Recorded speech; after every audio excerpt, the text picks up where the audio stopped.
votre sujet m'intéresse. D'ailleurs, avec le professeur Lacaille à côté, on est en train de développer toute une étude sur l'impression à 3D par rapport aux prothèses. Donc c'est quelque chose qui est toujours à la page. Autre chose, comme tout travail, il y a des choses à compléter. J'ai noté pas mal d'erreurs, mais ça n'engage en rien votre travail, mais c'est plus pour en tirer le maximum que je passerai quand même à votre rapporteur et vous en parlera et j'espère que vous allez remédier à tout ça. Ce qui me manque ici, moi, c'est le côté statistique. Lorsque vous dites que vous êtes en train d'étudier 20 cas, 21 cas pour être précis, celui qui va dire ça ne saura pas quel est exactement le pourcentage des gens opérés pavillon 32 qui arrivent avec ces problèmes-là. Et il fallait les mettre. Je vous rassure, ça fait 0,03%. Mais pour le lecteur qui est étranger au service, s'il ne connaît pas ce pourcentage, il va dire, mais quand même, combien de cas vont chuter de l'autre côté? 0,03%, c'est rien du tout. Mais il fallait quand même le montrer pour montrer vraiment que j'ai fait une petite enquête, que votre service pavillon 32 opère presque 200 à 220 prothèses par an. Pour 3 ans, ça fait 600 et quelques. 20, ça fait 0, exactement 31%.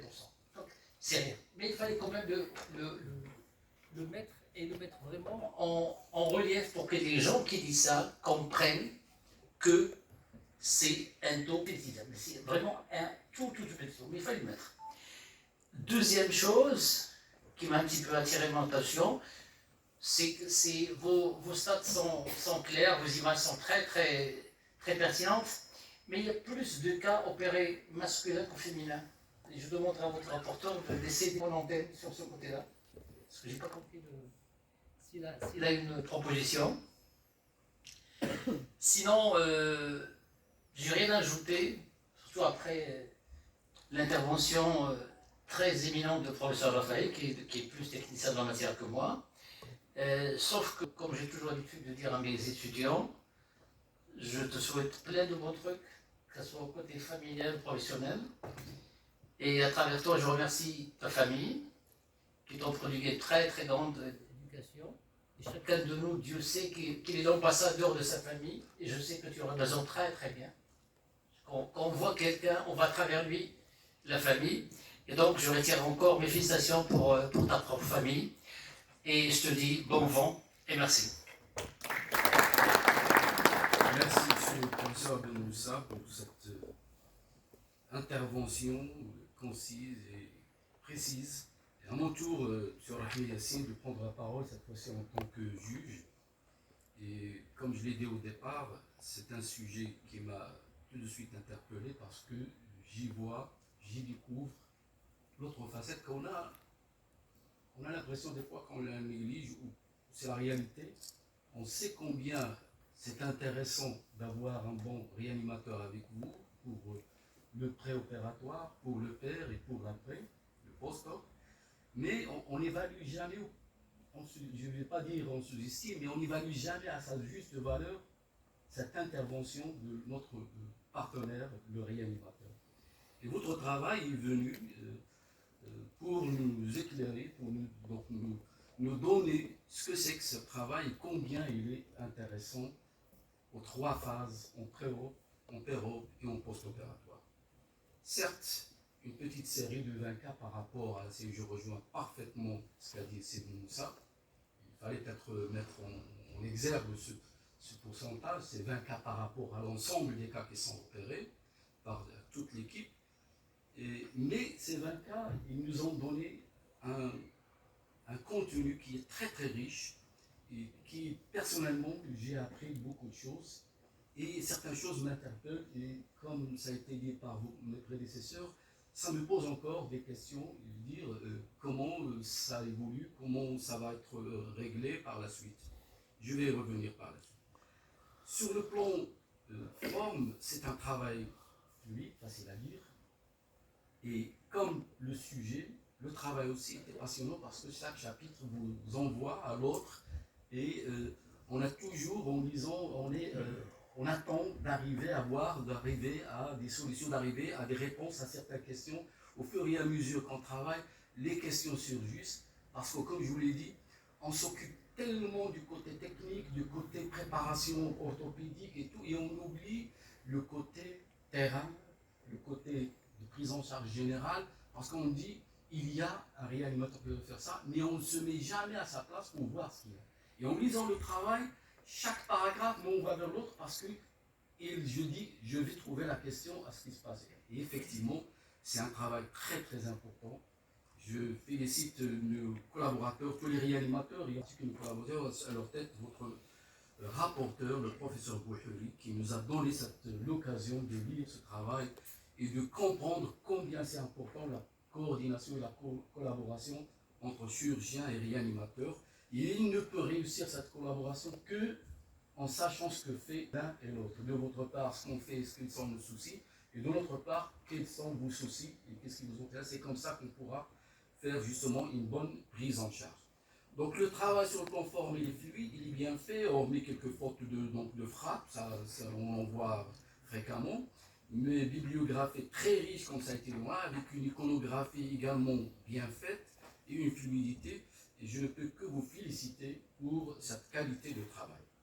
Maintenant sur le plan fond, je rejoins un petit peu ce qui a été dit avant moi, sur le plan statistique, sur c'est-à-dire la répartition des indications, mais ce n'est pas le sujet, parce que le sujet est de voir l'autre. Si on le voit en tant qu'orthopédiste, on pourrait bien sûr insister sur quelles sont les différentes causes des indications. Mais l'autre côté, ce qui est important, c'est une PTH qui a été faite, quelle que soit la cause, quels sont les problèmes qui peuvent être posés et comment ils sont résolus. Et je me demande justement, est-ce que dans ce suivi, il n'y a pas un moment où le réanimateur, c'est une question que je pose, ont besoin du chirurgien pour aider justement ce post-opératoire? Est-ce pour une reprise? Est-ce pour un saignement important pour aller faire une hémostase, etc. Cet aspect, je ne le vois pas et ça témoignerait un petit peu de la cause dont je parle. Toujours dans le cas donc je suis un petit peu votre plan. Je suis arrivé à l'antiprophylaxie sur laquelle vous avez mis un point, d'ailleurs c'est parmi les objectifs de travail. Je vois l'agenda. Est-ce que l'agenda, en associant avec l'association amoxicilline acétylaminé ou toute seule? Parce que là, toute seule, à mon avis, il n'y a pas d'antiprophylaxie à l'agenda seule. Je pense que c'était en association. Juste pour le préciser dans le travail, comme ça on sait ce qu'on fait. Et des questions qui me surgissent quand je vois parmi les complications 4 cas de coronaropathie. En fait, c'est quoi? Est-ce que c'était des terrains prédisposés et avec le stress de la chirurgie? Ou est-ce que c'est une complication qui peut être corrélée à l'intervention elle-même? Par exemple, au cimentage. Au moment du ciment, est-ce que ça peut donner des problèmes Parce que 4 coronaropathies et 3 AVC, c'est quand même sur 20 cas, c'est des complications lourdes. Et j'aurais aimé qu'on traite cette partie. Quelle est la corrélation entre ces complications? Est-ce qu'il y a une corrélation avec le terrain, qui n'a pas été tellement exploré dans la planification, ou bien est-ce qu'il est lié, est-ce qu'il y a une corrélation avec le type des prothèses? Est-ce que la prothèse avec ciment donne beaucoup plus que la prothèse sans ciment, etc. Parce qu'on sait que le ciment pose quelques problèmes. Et donc ça m'a interpellé un petit peu. L'HVPM, 45 jours, en fait, on a tous travaillé, même avec toute l'équipe ici présente, et on sait que c'est aléatoire. Maintenant, c'est des équipes qui nous imposent une durée de 30-35 heures. Est-ce que de votre côté, réanimateur, est-ce qu'il y a des règles à arrêter l'HVPM à 30 jours, à 35 jours, à 40 jours? Pourquoi on le maintient aussi longtemps alors que le patient marche dès le 3e jour? C'est quand même des interrogations. Je sais qu'on ne va pas les résoudre tout de suite là, mais c'est des interrogations que le travail nous pose au fur et à mesure. la discussion, la préparation du patient, vous avez proposé finalement, dans le bilan, une radiographie, un ECG et un écho-cœur, c'est le sujet âgé. Mais on ne sait pas à partir de quel âge. Est-ce que le TRIA ou est-ce que c'est systématique tout le monde? Et une question qui me passe toujours par la tête, c'est les diabétiques. Les diabétiques non insulino-dépendants, et on sait que pas mal de diabétiques non insulino sous anti-diabétiques oraux, mais qui ne sont jamais à une glycémie normale ou proche de la normale. Parfois, ils tolèrent un 2 grammes, etc. Est-ce qu'au moment de l'intervention, il ne faut pas passer à l'insuline, ne serait-ce que pour une période, jusqu'à ce qu'on passe la phase critique et puis on reprend, ou est-ce que les laisser comme ça?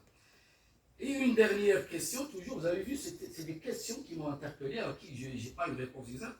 La prémédication, y a-t-il encore une place à la prémédication des patients? Ou est-ce que le côté psychologique, le rapport médecin-malade commence à surpasser cette prémédication? Parce que, à ma connaissance, on n'en fait pas d'ailleurs dans le service, il faut juste une bonne préparation. Je parle en connaissance du cause, j'étais opéré, rien que la discussion avec mon médecin, j'ai décidé de me faire opérer le lendemain, alors que j'étais très hésitant. Et donc, est-ce qu'il y a une place à la prémédication ou est-ce que c'est la place maintenant à l'approche psychologique qui est là? Voilà donc les différentes questions, et il y en a certainement d'autres.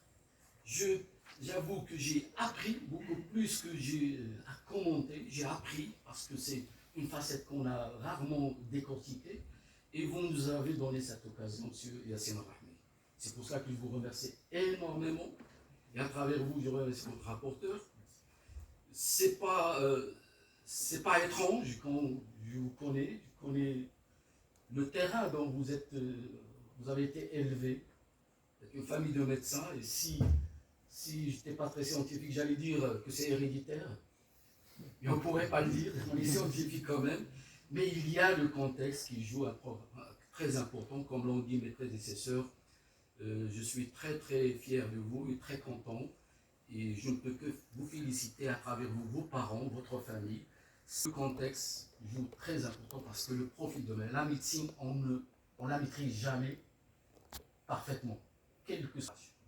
Mais l'humilité, et c'est une caractéristique que vous avez, l'humilité va vous pousser plus loin à être à jour dans vos maîtrises. Je ne peux que finir en vous souhaitant plein de succès et plein de bonheur dans votre vie familiale et professionnelle.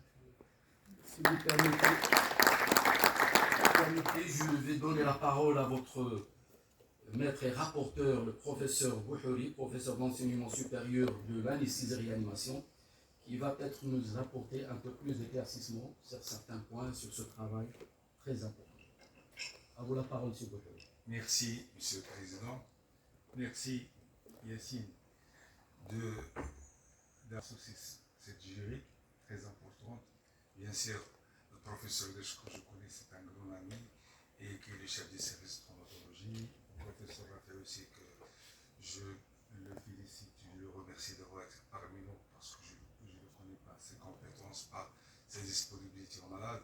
Bien sûr, sans oublier le professeur Samir, mon ami Samir Moussa, qui est professeur en chimio. Je le remercie vivement d'être présent avec nous. Je remercie à travers vous aussi toute l'équipe de 32, y compris enseignants, y compris résidents. Je le remercie infiniment. C'est vrai que vous avez choisi, je te donnais un sujet qui n'est pas facile, franchement, et vous avez pu s'en sortir. C'est un sujet qui n'est pas facile. Je vous dis la vérité. C'est vrai que le PTH, ou la prothèse totale de la hanche, est le traitement de choix de la coxarthrose évoluée. Il consiste donc à un remplacement articulaire. Remplacement articulaire pour prothétique de la tête ou des côtés. Donc, il est nécessaire de faire une consultation d'abord en traumato, poser l'indication, bien sûr par le bilan radiologique, les radios standards, le scanner, etc. Et puis, vos maîtrises présents nous adressent les malades pour l'évaluation pré-anesthésie. L'évaluation pré-anesthésique, ce n'est pas facile, comme je vous dis. il faut d'abord chercher si le malade il a un tard ou non. Est-ce qu'il est diabétique? Est-ce qu'il est hypertendu? Est-ce qu'il est suivi en cardio? Est-ce qu'il a une insuffisance rénale? Est-ce qu'il a tout ce genre de problème? Il faut en discuter. C'est vrai que vous avez choisi 20 patients du PTH et j'ai commencé même à répondre à certaines questions sur 490 cas de prothèses faites environ en 2 ans. Bon, c'est une frappe de l'erreur du secrétariat, donc il n'a pas mentionné le chiffre, mais c'est 20, donc 80, parmi les 80, 20 prothèses faites. Donc, pourquoi ces patients passent à la réanimation? Ça veut dire qu'ils présentent des complications. Les complications, c'est tout post-opératoire. Je vous jure que je n'ai pas oublié de mentionner qu'il y a des complications en péropératoire. Des complications péropératoires, soit le responsable, le traumatologue, soit le responsable, nous les anesthésistes, avec les potentiels, avec bien sûr. Donc je ne voulais pas introduire parce que notre intérêt, c'est la prise en charge en post-opératoire. C'est pour cela qu'on n'a pas discuté le péropératoire. En post-opératoire, donc c'est vrai qu'on a les coxarthroses, qu'on appelle les coxarthroses primitifs, et il y a les coxarthroses secondaires. Donc primitive, on n'a que 8 cas, je crois, et secondaire, il y a 12 cas.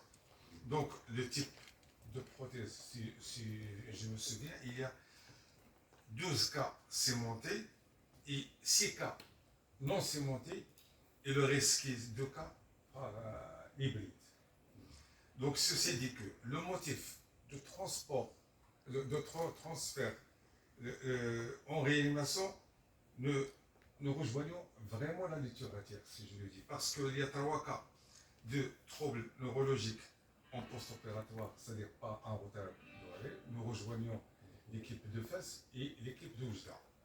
Il y a aussi 9 cas qui présentent une instabilité hémodynamique en post-opératoire. Cette instabilité hémodynamique, est-ce que par manque de sang? Est-ce que un malade qui sait? Est-ce qu'on a posé beaucoup de questions et on a trouvé l'origine éthiologique, on l'a adressé chez vous, que vous avez repris le malade et qui était bien pris en charge. Il y a aussi 3 patients parmi ces 20 patients qui ont une coronaropathie. Coronaropathie documentée, je dis documentée. Donc c'est pas comme ça, dans le hasard, ils sont documentés. Enfin, il y a 3 AVC.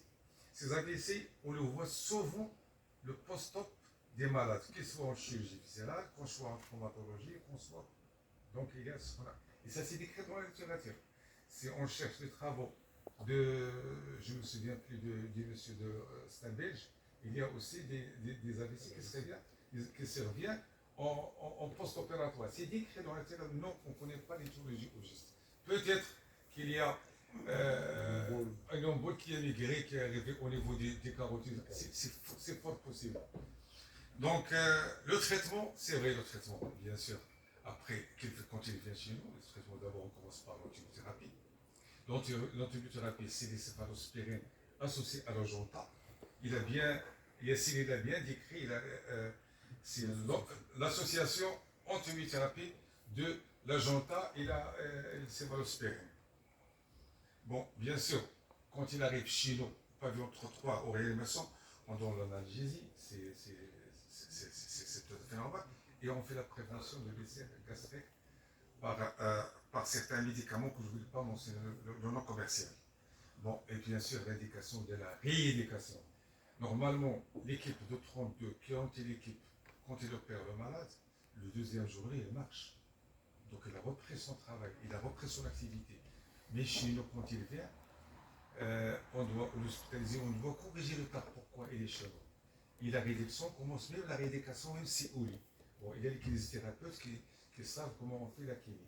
Alors, sinon, on commence toujours la prévention de la maladie thrombolique par les paris, soit on donne entre 30 et 45. Nous sommes habités entre 30 et 45 jours au service. Donc, comme je dis, heureusement, Dieu merci que ces malades n'ont pas de complications, ces malades qui sont acheminés chez nous n'ont pas de complications péropératoires. C'est-à-dire qu'il n'y avait ni faute de chirurgien, ni faute d'anesthésie. Dieu merci. Donc le problème, c'est la complication pour ça. Comme je dis, il peut y avoir une excitation précoce. C'est décrit. On le voit fréquemment. Les troubles de thrombose veineux périphérique fréquemment qu'on le trouve. C'est pour cela, nous, on le met sur prévention de la lutte thrombolique. On peut aller, parce qu'on n'a pas confiance au malade. On peut le suivre jusqu'à 45 jours. L'iconographie, ça m'a beaucoup plu parce que le pavillon 32, ils ont une bibliographie assez.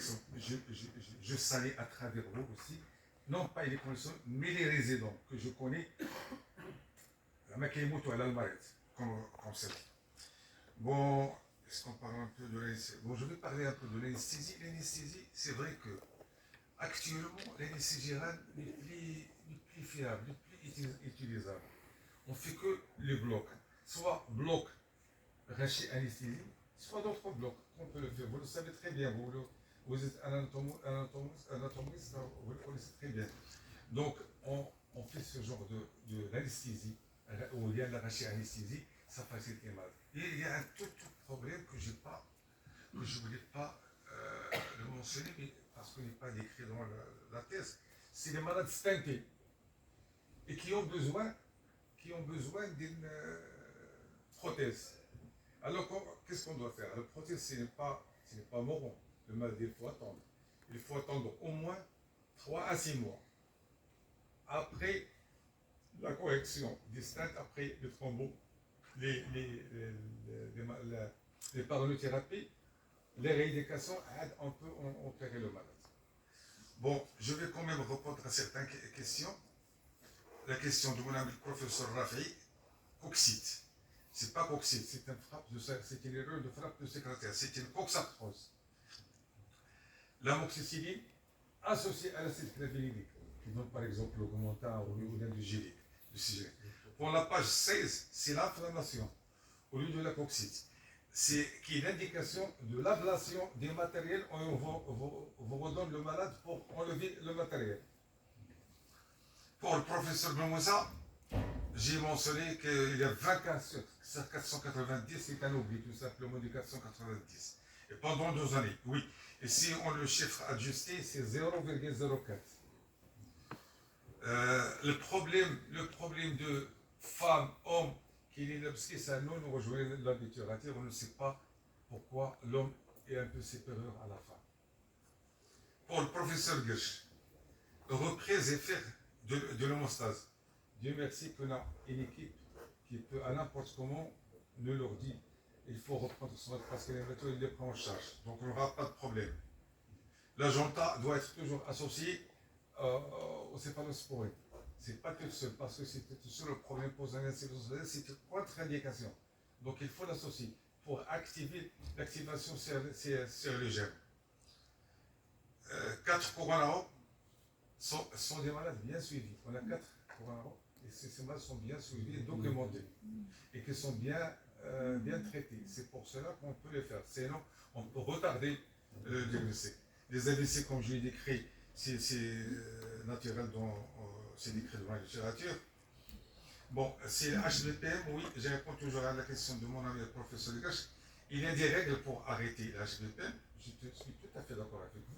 Mais pour nous, on ne fait pas confiance aux malades, parce que quand c'est tout, on peut se lever comme ça, et alors on le présente comme ça propose, le cas ici, je peux le dire, un professeur, que vous le connaissez très bien, qui chef de pavillon 40, il avait présenté une thrombose pour à la suite d'une thrombose, c'est le 2e jour. Je me souviens très bien. Donc, il est systématique chez tout patient qui dépasse 60 ans, et quand on le voit un peu fatigué, il a discuté, il y en a 1, ou il y en a 2, ou il y en a 3, donc chaque fois qu'on lui suspecte, même de ce qui est à son mari, c'est son main. Moi, j'ai peur, je demande des coquins. Alors, quand il dit, c'est ce pour de bonne santé, c'est même pas la peine de demander. Une question sur l'insuline, tout à fait d'accord. Quand le malade, on peut arrêter, par exemple, le sulfamide, mais avant d'arrêter le malade, il faut passer à l'insuline. Je te rejoins, vous connaissez très bien la réanimation, on repasse à l'insuline. Ceci dit que, et la prémédication, c'est une question de choix. Pourquoi discuter? Il y a certains qui le mettent, et ce n'est pas obligatoire, je vous le dis, la prémédication. Il y a une prémédication psychologique. C'est ça l'intérêt. Vous l'avez bien dit. Et tout ça, vous l'avez bien dit, Yassine. C'est pour ça que je te félicite pour cet élan. Vous êtes propriétaire de ton travail. Moi, je ne suis que le guide. D'accord? Et vous avez fait un bon travail. Et ça ne m'étonne pas. Parce que vous avez devant vous un papa que je le connais par sa compétence, par ses travaux, je n'ai pas la réponse. Je te souhaite le bon succès. Donc, je souhaite aussi le bien pour vos parents ici présents, pour tout le monde qui est ici. Et je donne la parole à M. le Président. Au revoir la parole. Merci, monsieur le professeur Bouakouri, pour ces éclaircissements. Voilà donc, monsieur Yassine Rahmi, vous avez bien remarqué que finalement c'est un travail, c'est une plateforme de débat, c'est une discussion qui continuera certainement, mais vous avez eu l'occasion de nous donner cette plateforme, d'entamer ce débat, et tout le mérite vous revient. Avec le témoignage de votre rapporteur, c'est votre travail, vous en êtes le propriétaire, et ça me fait plaisir de vous voir. Donc voilà, vous êtes, j'allais dire, au bout de vos peines, mais j'espère que ce n'est que le début d'une bonne carrière. Vous savez, j'ai eu l'occasion de voir pas mal d'étapes, d'assister à pas mal d'étapes de votre père. Je suis maintenant à la fin, lorsqu'il a grimpé les différentes étapes, combien difficiles, jusqu'à arriver au sommet de la carrière universitaire. Je le laisse de côté, je vous parle à vous, je souhaite que votre travail n'est que le point de départ. Votre humilité ne fait pas de doute, vous allez y arriver. Votre acharnement ne fait pas de doute également. J'espère que vous soyez, que vous suivez ce modèle et que vous continuez à travailler. Déjà, le démarrage, parce qu'il y a une phase où l'acquisition de la base de la médecine, il y a une phase où on change.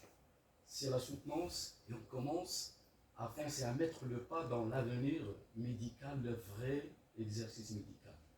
Je n'ai pas de doute là-dessus, mais je vous le souhaite vraiment du fond du cœur, parce que j'aimerais bien, si je continue à vivre, vous savez, j'ai des cheveux blancs maintenant, vous voir un jour dans le sommet, comme l'a fait votre père et votre famille.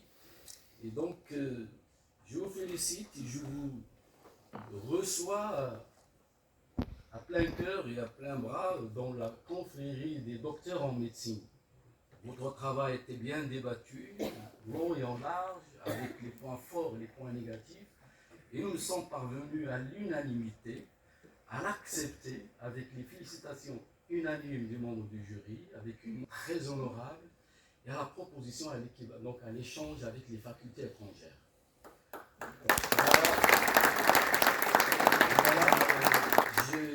Tout le mérite vous revient bien sûr, mais le revient aussi à votre famille, en particulier Walidi, Bab, Ustad, Rahmi, والدة ديالك اللي تنعرفوها انسانه محترمه ولاباتك، وكذلك العائله اللي من حقهم اليوم يفرحوا بك ويكونوا سعيدين لانك ساليتي المشوار ديال الدراسه ديالك بامتياز وبكل استحقاق.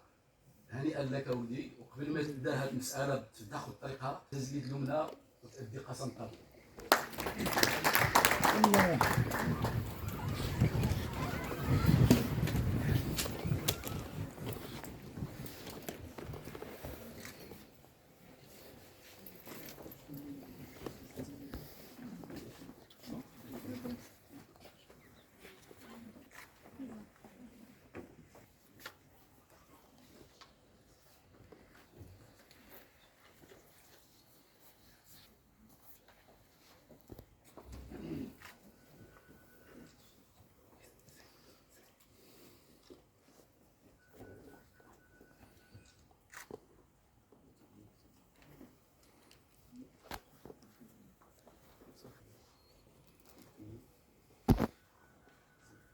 أقسم بالله العظيم أن أراقب الله فيه وأن أكون حياة الإنسان في كوارعه في كل الظروف والأحوال الذين مسيح في اسم قادر من الذكر والمرض والألم والقلق، وأن أحفظ الناس كرامتهم وأستر عورتهم وأكشم سرهم، وأن أكون للدوام من وسائل رحمة الله مسخرا كل آيات التوفيق القريب والبعيد والصالح والطارق والصديق والعدو، وأن أثابر على طالب العلم مسخر لنفع الإنسان لا لأداه، وأن أوقر من علمني وأعلم من يفورني، وأكون أخا لكل زميل في مهنة التربية، متعاونين على البر والتقوى، وأن تكون حياتي مصداق إيماني في سري وعلانيتي، بقية مما يشتمها في الله ورسوله والمؤمنين. والله ولا ما أقول شيء.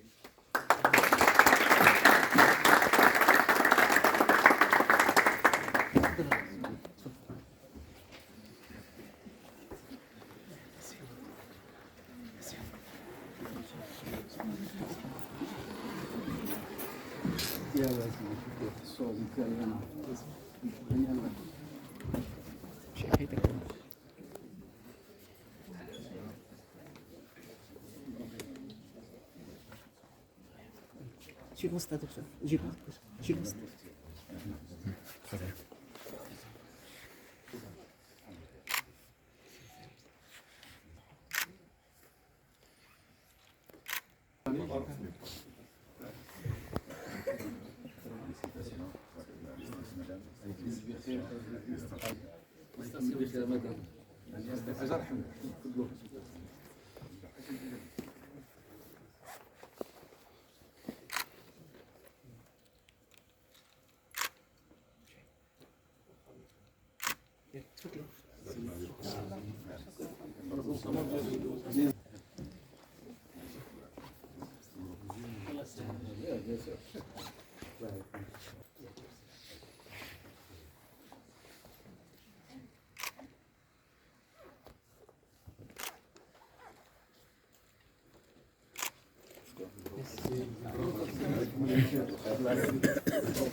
خلينا les parents.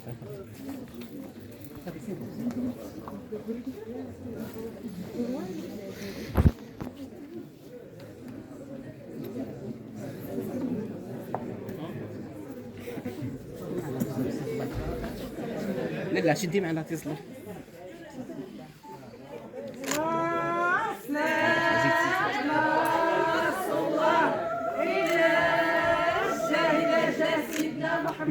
تفضلوا لا فامي تفضلوا اللي غيصوت.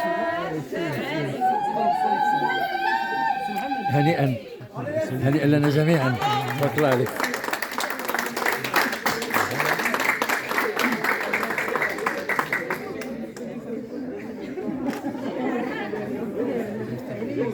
ميرسي. تفضلوا لا فامي تفضلوا اللي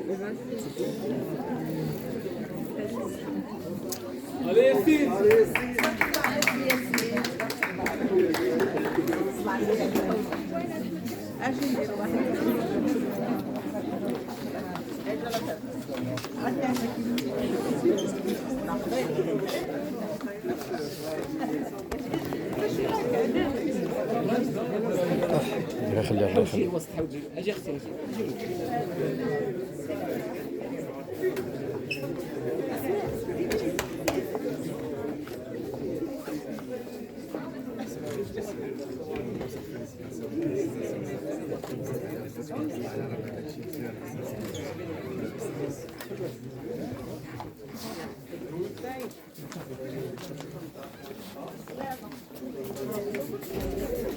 السلام عليكم. بس عليك ومبروك عليا سيدي. الله